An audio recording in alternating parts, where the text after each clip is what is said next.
In the heart of a quaint town, nestled between rolling hills and winding rivers, stood a small toy shop. Its weathered facade bore the whimsical charm of a bygone era, with colourful banners fluttering in the breeze and a welcoming sign swinging gently above the door.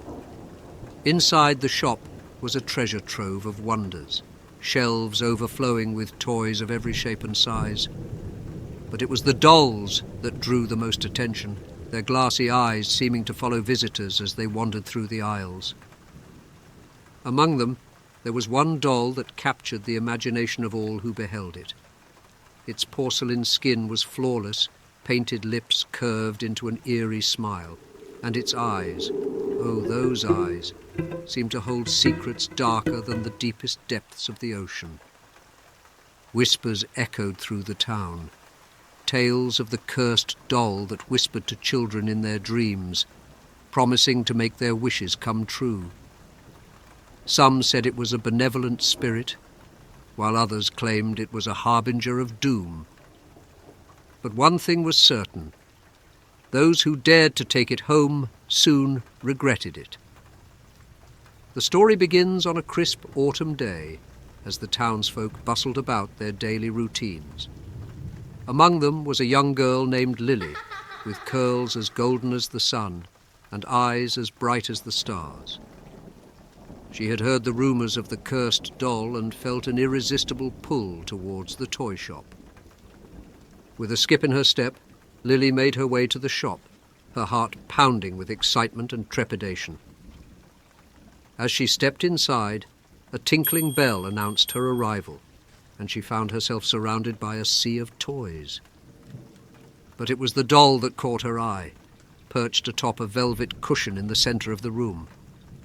Its porcelain face seemed to glow in the soft light, beckoning her closer with an almost hypnotic allure.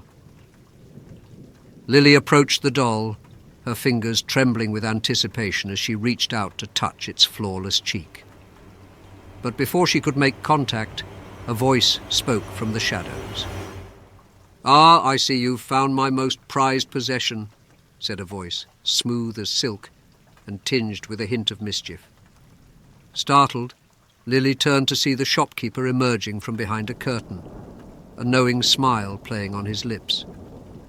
"You have a keen eye, young one," he continued, his eyes twinkling with amusement.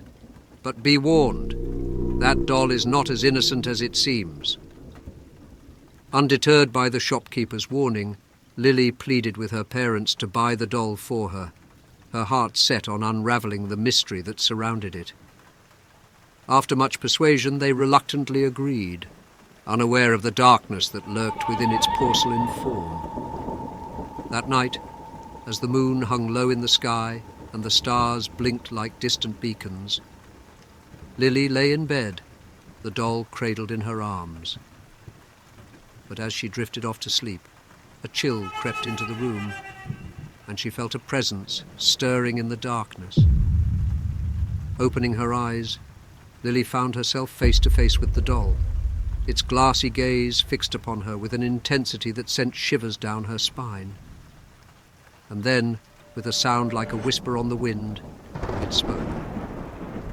"Hello, Lily," it said, its voice a soft murmur that seemed to echo from the depths of her own mind. "I've been waiting for you." Unable to tear her gaze away, Lily listened as the doll spun tales of ancient magic and hidden realms, promising her power beyond her wildest dreams. Mesmerized by its words, she surrendered herself to its embrace, unaware of the darkness that lurked beneath its porcelain veneer. But as the days turned to weeks and the weeks turned to months, Lily began to sense a change within herself. Shadows danced at the edge of her vision, whispers filled the air like a haunting melody, and she could feel the doll's influence seeping into every corner of her being. Desperate to break free from its grasp, Lily turned to the only person who might have the answers she sought, the shopkeeper.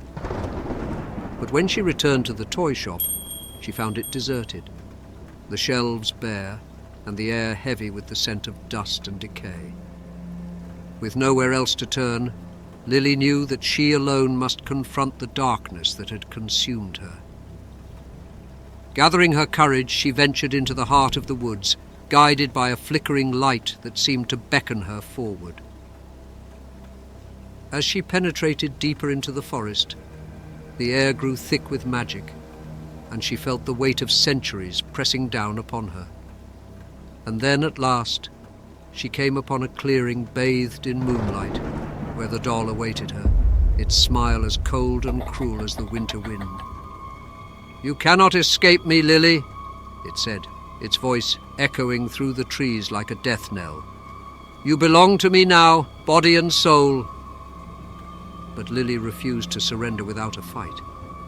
With a strength born of desperation, she reached deep within herself and summoned forth a power she never knew she possessed. And as the doll's grip weakened, she struck out with all her might, shattering its porcelain form into 1,000 pieces. As the darkness receded and the first light of dawn kissed the horizon, Lily emerged from the forest, her spirit bruised but unbroken. The town breathed a collective sigh of relief as the cursed doll lay shattered at her feet, its sinister influence finally banished. In the days that followed, life in the quaint town returned to normal. The toy shop reopened its doors, and the townsfolk went about their routines with a renewed sense of peace. But as the nights grew longer and the shadows deeper, Lily couldn't shake the feeling that something was amiss. Despite her victory over the cursed doll, a sense of unease lingered in the air like a fog. One night, as she lay in bed, her eyelids heavy with sleep, Lily heard a soft creaking sound coming from the corner of her room. With a start, she sat up, her heart pounding in her chest as she peered into the darkness. To her horror, she saw the door of her wardrobe slowly swinging open, as if moved by an unseen hand. And then, from the depths of the shadows, came a sound that chilled her to the bone, the unmistakable sound of laughter, cold and mocking, echoing through the silent night. With a cry of terror, Lily scrambled out of bed and reached for the light switch, flooding the room with a harsh glare. But as she turned to face the wardrobe, she found it empty, save for a single object lying on the floor, a porcelain doll, its flawless features twisted into a sinister grin. As Lily stared in horror, the doll's eyes seemed to gleam with a malevolent light, and she knew in that moment that her nightmare was far from over. And so, as the town slept soundly, unaware of the darkness that lurked just beyond their doorsteps, Lily knew that she would never truly be free from the cursed doll's influence. For as long as it remained, she would be forever haunted by its chilling laughter, a reminder of the darkness that dwelled within us all.